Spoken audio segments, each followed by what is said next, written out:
Hello दोस्तों। तो कैसे हो आप सब। आपका स्वागत करता हूं आपके अपने यूट्यूब चैनल विजय कॉलेज सीआईटीएस में। दोस्तों, जो सीआईटीएस एंट्रेंस एग्ज़ाम होगा आपका 8 जुलाई को, उसके लिए आपकी यूट्यूब पर क्लास इलेक्ट्रीशियन ट्रेड के लिए स्टार्ट हो चुकी है। ठीक है। और मैं आपको बता दूं, जो सीआईटीएस एंट्रेंस एग्ज़ाम होगा, जो उसका सिलेबस है, उसके अकॉर्डिंग आपको यहाँ पर क्लास देखने को मिलेगी। ठीक है। बाकी अगर आप अपनी तैयारी अच्छे से करना चाहते हो तो मैं इतना ही बोलूँगा, एक तो आप ई क्वेश्चन बैंक ले लो।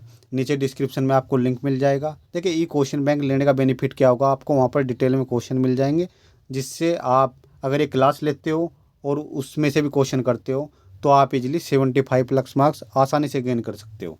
ठीक है। दूसरा, मैं थोड़ा सा अपना परिचय दे दूँ तो देखिए, मेरा नाम विजय कालिया है और मैंने डिप्लोमा इलेक्ट्रिकल इंजीनियरिंग और जो सीआईटीएस है वो एनएसटीआई चेन्नई से 2021 के सेशन में किया है। ठीक है। तो हम इसमें जो ये हमारे यूट्यूब पर क्लास होगी, हम अच्छे से डिस्कस करेंगे, प्रीवियस ईयर में कैसे क्वेश्चन आए हैं, सभी चीज़ों को लेकर हम डिस्कस करेंगे। ठीक है। देखिए, प्रोसेस क्या रहेगा हमारा जो ये क्लास है। देखिए, सारा जो हमारा टारगेट है कि जून लास्ट तक हम जो सिलेबस के अकॉर्डिंग, ठीक है, जो भी सिलेबस है उसके अकॉर्डिंग इसको फिनिश कर दिया जाए। ठीक है। इलेक्ट्रीशियन ट्रेड जो है, और जो जुलाई का फर्स्ट वीक है उसमें आपको मॉडल पेपर और जो टेस्ट है वो दिया जाए, जिससे आपकी तैयारी और अच्छी हो जाए। ठीक है। तो अगर आप ऐसे ही अपना प्यार और सपोर्ट दिखाते हो तो आपको आगे अच्छी अच्छी क्लास देखने को मिलेगी। तो चलिए आगे बढ़ते हैं। लेकिन उससे पहले जिन स्टूडेंट ने अभी तक टेलीग्राम चैनल को ज्वाइन नहीं किया है वो ज्वाइन कर लो। नीचे डिस्क्रिप्शन में आपको लिंक मिल जाएगा। देखिए, ज्वाइन करने का बेनिफिट क्या होगा, एक तो ये टेलीग्राम चैनल है, दूसरा इलेक्ट्रिशियन ट्रेड के लिए है। जो स्टूडेंट इलेक्ट्रिशियन ट्रेड का है वो खासकर वो इस जो टेलीग्राम चैनल है इसको ज़रूर ज्वाइन करें, क्योंकि यहाँ पर आपको यूट्यूब पर तो क्लास मिलेगी, बाकी जो ये पीडीएफ है ये आपको टेलीग्राम चैनल पे मिलेगी। दूसरा, जो अदर मटेरियल है, जो अदर क्वेश्चन है, कुछ आपको टेलीग्राम चैनल पर भी देखने को मिलेंगे। तो इसलिए उसको ज्वाइन कर ले, नीचे नीचे डिस्क्रिप्शन में लिंक मिल जाएगा आपको। ठीक है। बाकी जो भी स्टूडेंट इस चैनल पे नया है वो चैनल को सब्सक्राइब कर ले, क्योंकि यहाँ पर आपको सेट से रिगार्डिंग सारी जानकारी टाइम टू टाइम मिलती रहेगी। अगर आपको ये क्लास अच्छी लगती है तो वीडियो को लाइक कर देना, चैनल पे नहीं हो तो चैनल को सब्सक्राइब कर लेना। ठीक है। अगर आपका सेट इसके रिगार्डिंग कोई भी डाउट है तो आप कमेंट करके पूछ सकते हो। तो चलिए आगे बढ़ते हैं। तो आज का हमारा जो पहला क्वेश्चन है, देखिए पहला क्वेश्चन हमारा बहुत ही ईजी क्वेश्चन है, लेकिन यहाँ से आपके कई क्वेश्चन बिल्कुल क्लियर हो जाएंगे। ठीक है। तो यहाँ पर पहला क्वेश्चन कह रहा है, which factor is the cause for fire, यानी आग लगने का कारण कौन सा कारक है। यानी जब आग लगती है तो इनमें से कौन सा कारक है जो आग लगने का कारण होता है। तो मैं आपको समझाता हूँ इस क्वेश्चन को, फिर कोई क्वेश्चन आपके क्लियर हो जाएंगे। देखिए, ये आप स्क्रीन पर देख रहे होंगे, ये फायर ट्रायंगल है।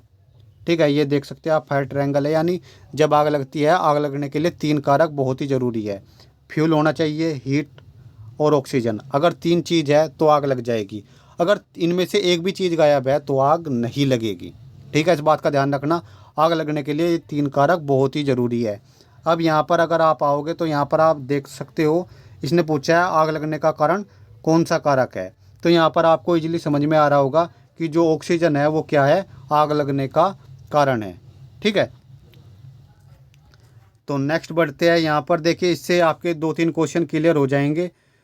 मैं आपको एक शब्द होता है स्टार्विंग। ठीक है। पहले सुनो, फिर मैं आपको समझाऊंगा भी।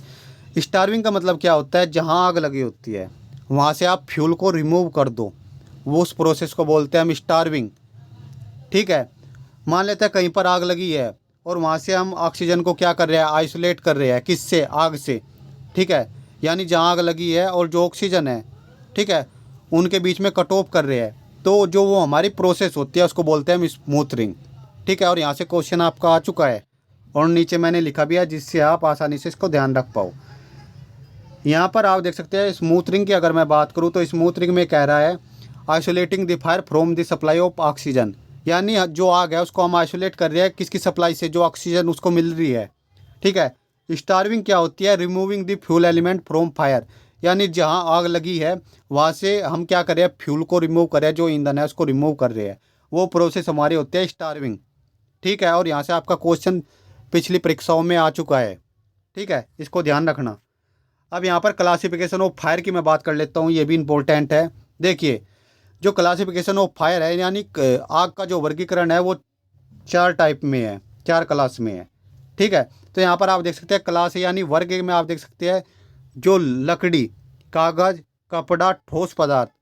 जो आग इनमें लगती है वो क्लास ए में आती है हमारी। क्लास बी में कौन सी आती है? तेल संबंधी जो भी आग होती है वो हमारी क्लास बी में आती है। ठीक है, इसमें कौन कौन सी तेल संबंधी में आती है हमारी, जैसे पेट्रोल डीजल की आग होती है। क्लास सी में क्या आता है हमारा? गैस और द्रवणीय गैस, यानी गैस से आप सिंपली ऐसे समझ लो, जो एलपीजी होती है, जो आपके घरों में एलपीजी सिलेंडर है, जो उसमें आग लग जाती है, वो हमारी क्लास सी में आती है। क्लास डी की बात कर लूँ मैं, तो क्लास डी को इसको थोड़ा और अच्छे से ध्यान रखना। जो मेटल यानी जो धातु में आग लगती है, या फिर जो इलेक्ट्रिकल इक्विपमेंट यानी जो बिजली की आग होती है, वो आपकी क्लास डी में आती है। इसको ध्यान रख लेना, और ये पिछली परीक्षाओं में पूछा गया है भाई। ठीक है, यहाँ पर हिंदी में और नीचे इंग्लिश में भी ये दिए गई है। बाकी ये पीडीएफ आपको टेलीग्राम चैनल पे मिल जाएगी, वहाँ से आप इसको पढ़ के एक बार आप यहाँ पे क्वेश्चन देखोगे, उसके बाद एक बार खुद से पढ़ोगे तो क्वेश्चन बिल्कुल क्लियर हो जाएंगे। यहाँ पर क्वेश्चन नंबर 2 में आप देखिए, ये कह रहा है which of the following fire extinguisher is suitable for electrical fire. ठीक है, तो देखिए ये कह रहा है जो बिजली वाली आग होती है, ठीक है, अगर बिजली की जो आग होती है, उसके अगर हमें किस तरह के फायर एक्सटिंग्विशर जो अग्निशामक यंत्र है किसका प्रयोग करना है अगर बिजली वाली आग लग जाए तो देखिए मैं आपको बता दूं, जल का प्रयोग तो हम बिजली वाली आग के लिए नहीं कर सकते। अगर कहीं पर कोई सॉकेट वगैरह है या कहीं पर कोई आग लगी है किसी बिजली के इक्विपमेंट में, तो वहाँ पर हमको जल नहीं डालना है। पहली चीज़, फोम टाइप का प्रयोग हम कहाँ पे करते हैं? जहाँ पर पेट्रोल डीजल की आग लगती है वहाँ पे हम फोम टाइप का प्रयोग करेंगे। सोडा एसिड का कोई पर मतलब नहीं होता। ठीक है, यहाँ पर सिर्फ जो ड्रे केमिकल पाउडर है यानी शुष्क रासायनिक पाउडर है, उसका प्रयोग हम सिर्फ जो इलेक्ट्रिकल फायर यानी जो बिजली वाली आग होती है उसको बुझाने के लिए करते हैं। ठीक है, आई होप क्वेश्चन क्लियर हो गया होगा। अब यहाँ से आपके कई क्वेश्चन क्लियर होने वाले हैं, तो इस चार्ट को ध्यान से देखना। ठीक है, कई क्वेश्चन आपके क्लियर हो जाएंगे। तो यहाँ पर पहला जो हमारा एक्सटिंग्विशर है वो वाटर टाइप का है। ठीक है, यानी जल अग्निशामक यंत्र है। तो इसका जो ये आग बुझाता है सिर्फ जो लकड़ी, पेपर या कपड़े में जो आग लगती है, सिंपली पानी वहीं पे हम यूज करेंगे। अगर जो बेसिक आग लगती है ना, कहीं पे किसी कपड़े में आग लगी या किसी लकड़ी में आग लगी, ठीक है, या किसी पेपर में आग लगी, तो सिंपली वहाँ पे हम वाटर टाइप का यानी जल का प्रयोग करेंगे। बाकी जगह फ्लेमेबल लिक्विड हो, चाहे फ्लेमेबल गैस हो, इलेक्ट्रिकल इक्विपमेंट हो या कुकिंग ऑयल फूड्स हो, कहीं पर भी हम जल का प्रयोग नहीं करेंगे। इनको भी आपको ध्यान रखना है। फ्लेमेबल लिक्विड का मतलब मैं बता दूं आपको पेट्रोल डीजल, फ्लेमेबल गैसेज का मतलब मैं बता दूं एलपीजी। ठीक है, इलेक्ट्रिकल इक्विपमेंट को आपको पता ही है, बिजली के उपकरण, और कुकिंग ऑयल्स के बारे में आपको पता ही है, जिससे खाना बनाते हो वो ऑयल। दूसरा है हमारा फोम टाइप। देखिए फोम टाइप का हम प्रयोग कहाँ करेंगे? एक तो जहाँ पर नॉर्मल आग होगी यानी जो कपड़े में, लकड़ी में, ठीक है, जो आग होगी वहाँ पे इसका प्रयोग करेंगे फोम टाइप का। दूसरा जो फ्लेमेबल लिक्विड है, ठीक है, यानी पेट्रोल डीजल की आग होती है, वहाँ पे हम किसका? फोम टाइप का प्रयोग करते हैं। फ्लेमेबल गैसेज में हम इसका प्रयोग नहीं करेंगे, और इलेक्ट्रिकल इक्विपमेंट में हम इसका प्रयोग नहीं करेंगे। इस बात का भी आपको ध्यान रखना है। कुकिंग ऑयल एंड फैट्स में हम इसका प्रयोग कर लेंगे फोम टाइप का। तीसरा है हमारा ड्रे पाउडर। ड्रे पाउडर की मैं अगर बात करूँ तो ड्रे पाउडर चाहे वो बेसिक आग हो, बेसिक कौन सी, लकड़ी, कपड़े या पेपर में जो आग लगी हो वहाँ पे भी यूज कर लेंगे, फ्लेमेबल लिक्विड में भी यूज कर लेंगे, फ्लेमेबल गैसेज में भी यूज कर लेंगे, और इलेक्ट्रिकल इक्विपमेंट में भी हम यूज कर लेंगे। लेकिन जो ड्रे पाउडर है इसका प्रयोग हम कुकिंग ऑयल एंड फैट्स में नहीं करेंगे। चौथा हमारा है कार्बन डाइऑक्साइड। अगर हम कार्बन डाइऑक्साइड की बात करते हैं तो जो बेसिक आग होते हैं यानी जो लकड़ी और कपड़े या पेपर में आग लगती है वहाँ पे इसका प्रयोग हम नहीं करते हैं। इसका प्रयोग हम फ्लेमेबल लिक्विड में करेंगे। ठीक है, फ्लेमेबल गैसेज में भी हम इसका प्रयोग नहीं करेंगे, इलेक्ट्रिकल इक्विपमेंट में हम इसका प्रयोग करेंगे। ठीक है, कुकिंग ऑयल एंड फैट्स में हम इसका प्रयोग करेंगे। तो ये जो पीडीएफ है टेलीग्राम चैनल पे जब डालूंगा तो इनको आप एक बार अच्छे से पढ़ लेना। ठीक है, बिल्कुल क्लियर हो जाएंगे, और यहाँ से आपका एक क्वेश्चन बनता ही बनता है।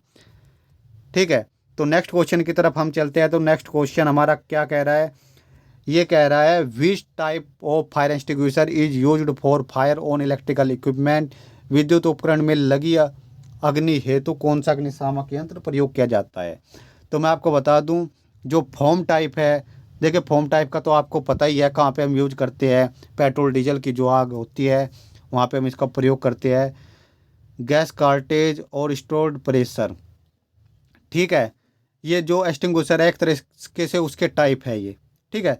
तो जो सिर्फ हैलोन टाइप है, इस ऑप्शन में आप देखोगे तो हैलोन टाइप है, इसका प्रयोग हम जो विद्युत उपकरण की आग होती है उसको बुझाने के लिए हम करते हैं। मैं एक चीज़ और बता दूं, जब भी आप एग्ज़ाम दोगे तो सबसे पहले आपका काम क्या होना चाहिए, क्वेश्चन को आराम से पढ़ो। क्वेश्चन पढ़ने के बाद जल्दबाजी नहीं करनी है ऑप्शन लगाने की। सबसे पहले आपको करना क्या है, 4 ऑप्शन को ध्यान से पढ़ना है, उसके बाद टिक करना है, ठीक है। तो आपका आंसर होगा क्या, हैलोन टाइप, यानी हैलोन प्रकार का जो अग्निशामक यंत्र है उसका प्रयोग हम जो इलेक्ट्रिकल यानी बिजली की आग होती है उसको बुझाने के लिए करते हैं। अब देखिए यहाँ से आपका एक क्वेश्चन बनेगा, जो हैलोन टाइप होता है, हैलोन प्रकार होता है, एक चीज़ मैं क्लियर कर दूं, जो हैलोन टाइप होता है यानी हैलोन प्रकार का जो फायर एक्सटिंग्विशर होता है उसका प्रयोग हम सभी तरह की आग बुझाने के लिए करते हैं भाई। चाहे वो बेसिक आग हो, चाहे वो गैस में लग जाओ या फिर लिक्विड में या फिर इलेक्ट्रिकल में, उसका प्रयोग हम सब जगह कर लेते हैं। यहाँ पर आप देख सकते हो जो हैलोन टाइप होता है उसके अंदर क्या होता है, CTC होता है। CTC का मतलब क्या होता है, कार्बन टेट्रा क्लोराइड, और इसका फॉर्मूला क्या होता है, CCl4। इसको ध्यान रख लेना, कभी कभी वो फॉर्मूला पूछ लेता है या फिर इसकी फुल फॉर्म पूछ लेगा। इसके अंदर BCF भी होता है। BCF का मतलब क्या होता है, ब्रोमो क्लोरो डाईफ्लोरो मेथेन। इसको भी भाई ध्यान रख लेना, कभी कभी वो पूछ लेता है जो हैलोन टाइप फायर एक्सटिंग्विशर होता है उसके अंदर क्या होता है, ठीक है, क्या उसके अंदर क्या फिल करते हैं। तो या तो ऑप्शन में आपको ये मिलेगा, चाहे फिर ये मिलेगा, या फिर दोनों भी मिल सकते हैं, ठीक है। नेक्स्ट क्वेश्चन की तरफ बढ़ते हैं, ये भी अच्छा क्वेश्चन है, प्रीवियस ईयर में पूछा गया है। तो यहाँ पर आप देख सकते हैं, ये कहता है what is the full form of BIS। BIS का पूर्ण रूप क्या है, तो मैं आपको बता दूँ, ब्यूरो ऑफ इंडियन स्टैंडर्ड, ठीक है, इसकी फुल फॉर्म है। और इसका जो पुराना नाम था, जो इसको हम BIS का जो पुराना नाम है वो ISI है, ठीक है। अब मैं आपको एक क्वेश्चन यहाँ पर दे देता हूँ, जो ISI है उसकी फुल फॉर्म आपको नीचे कमेंट में बताना है कि ISI की फुल फॉर्म क्या होती है, ठीक है। नेक्स्ट क्वेश्चन की तरफ हम चलते हैं, क्वेश्चन नंबर 5। ये अच्छा क्वेश्चन है और ये पूछा जा चुका है। तो यहाँ पर आप देखोगे, ये कह रहा है which is the correct sequence of operation to be performed when using the fire extinguisher. निम्नलिखित में से अग्निरोधक का को उपयोग करने का सही क्रम क्या है। जो अग्निशामक यंत्र है जो आग बुझाने के लिए हम प्रयोग करते हैं, जब उसका उपयोग करते हैं तो क्या उसका प्रोसेस है, तो मैं आपको बता देता हूँ। सिंपल तरीके से आप एक चीज़ को ध्यान रख सकते हैं, PASS, पास। अगर आप इसको ध्यान रख लेते हो, देखो पास, पास का मतलब मैं आपको समझाता हूँ। पास का मतलब मैं आपको देखिए यहाँ पर, पास का मतलब क्या है, पुल, एम, स्क्वीज, स्वीप। यानी जो आपके पास अग्निशामक यंत्र है, पहले आप उसको क्या करोगे, खींचोगे जो उसकी पिन है, फिर आप निशाना लगाओगे, निशाना लगाने के बाद उसको दबाओगे, ठीक है, दबाने के बाद आप उसको चुगरदे को घुमाओगे जहाँ पर आग लगी है, ठीक है, फिर उसको आप घुमाओगे। तो ये प्रोसेस होता है। आप इसको शॉर्ट फॉर्म में पास को भी ध्यान रख सकते हो। कभी कभी होता क्या है, वो पूछ लेगा पास की फुल फॉर्म पूछ लेगा वो, तो आप ध्यान रखना है, पुल, एम, स्क्वीज, स्वीप, ठीक है। और इसका आपको प्रोसेस पता लग गया होगा, खींचना, क्या क्या है, खींचना, निशाना लगाना, दबाना और घुमाना, ठीक है। इसको आप ध्यान रख लेना, ये आप देख सकते हो। नेक्स्ट क्वेश्चन की तरफ हम बढ़ते हैं। नेक्स्ट क्वेश्चन हमारा क्या कह रहा है, ये कह रहा है which is the waste disposal method that produce heat. यानी अवशिष्ट निपटान विधि कौन सी है जो गर्मी पैदा करती है। देखो भाई, गर्मी कहाँ से पैदा होगी, भस्मीकरण, ठीक है, इंसिनरेशन, ठीक है। तो भस्मीकरण से क्या होती है, गर्मी पैदा होती है। नेक्स्ट क्वेश्चन की तरफ चलते हैं। तो ये कह रहा है which disposal method of waste save lot of energy. यानी अपशिष्ट निपटान विधि कौन सी है जो बहुत सारी ऊर्जा बचाती है। जो रिसाइकलिंग होती है ना, बहुत सारी ऊर्जा उसमें बचती है, ठीक है। कि या किसी भी मेटल का या कोई प्रोसेस को हम रिसाइकल करते हैं ना, तो उसमें हमारी बहुत सारी ऊर्जा बच जाती है, ठीक है। नेक्स्ट क्वेश्चन की तरफ बढ़ते हैं। यहाँ पर ये कह रहा है क्वेश्चन नंबर 8 में, how will you diagnose the victim is suffering under cardiac arrest. यानी दिल के दौरे से पीड़ित व्यक्ति को आप कैसे पहचानोगे। तो देखिए, इसको पहचानना कैसे है मैं आपको बता दूं। तो यहाँ पर आप जो ये ऑप्शन नंबर 4 देख रहे हो, ये देखो, appears blue colour around his lips, यानी होठों के चारों ओर क्या आ जाएगा, नीला रंग, नीले नीले हो जाएंगे। ठीक है, तो जो दिल के दौर से पीड़ित व्यक्ति हो आप उसको ऐसे पहचान सकते हो। ठीक है, नेक्स्ट क्वेश्चन की तरफ चलते हैं। नेक्स्ट क्वेश्चन क्या कह रहा है? नेक्स्ट क्वेश्चन हमारा कह रहा है कि what will be first aid to be given to stop the bleeding of the victim. पीड़ित के रक्त के बहाव को रोकने के लिए क्या प्राथमिक चिकित्सा उपलब्ध कराई जाती है? तो मैं आपको बता दूं, अगर किसका खून बह रहा है तो जो फर्स्ट एड होती है यानी प्राथमिक चिकित्सा होती है, उसमें हमें क्या करना है ये पूछ रहा है। ठीक है, तो देखिए इसमें क्या करना होता है, जहाँ पर खून निकल रहा है, जो इंजर्ड पार्ट है उसको क्या करना है, वहाँ पे प्रेशर यानी उसको दबाना है, दबाव डालना है वहाँ पे। यानी ये आप देख सकते हो, applying pressure over the injured portion, यानी चोट लगे हुए भाग पर दबाव डालना जिससे खून रुक जाए। ठीक है, बाहर की तरफ निकलना कम हो जाए। तो प्राथमिक चिकित्सा में सबसे पहले काम ये करना होता है अगर खून निकल रहा है तो। ठीक है, तो नेक्स्ट क्वेश्चन की तरफ चलते हैं। तो नेक्स्ट क्वेश्चन है हमारा क्वेश्चन नंबर 10, और ये भी अच्छा क्वेश्चन है और ये पूछा जा चुका है, मैं आपको बता दूं। ठीक है, तो यहाँ पर आप देखो इस क्वेश्चन को, जब आप देखोगे मैं आपको बता देता हूँ, इसको देखो भाई ध्यान से, क्वेश्चन नंबर 10 को। What immediate action should be taken rescue the victim if he is still is in contact with the electrical power supply. यानी पीड़ित को बचाने के लिए तत्काल क्या कार्रवाई की जानी चाहिए यदि वह अभी भी बिजली की आपूर्ति के संपर्क में है। यानी अगर कोई व्यक्ति बिजली के कॉन्टैक्ट में आ जाए यानी उसको करंट लग रहा है तो हमें क्या करना होगा। देखिए सबसे पहले मैं आपको बता दूं, ऑप्शन के अकॉर्डिंग तो ऑप्शन नंबर जो डी है वो होगा। ठीक है, यानी break the contact by switching off the power supply, यानी संयोजकों को अलग करके शक्ति आपूर्ति को बंद करना। ठीक है, देखिए करना क्या होता है भाई, अगर कोई किसी व्यक्ति को करंट लग रहा है तो पहले तो हमें किसी जो इंसुलेटिंग मेटल है, जैसे कोई डंडा होगा, ठीक है, सूखी हुई लकड़ी, उससे हम उसको हटाने की कोशिश करेंगे। और फिर जो सप्लाई है, अगर वो नहीं कर पा रहे तो जो सप्लाई है उसको हम बंद कर देंगे, ये काम होता है।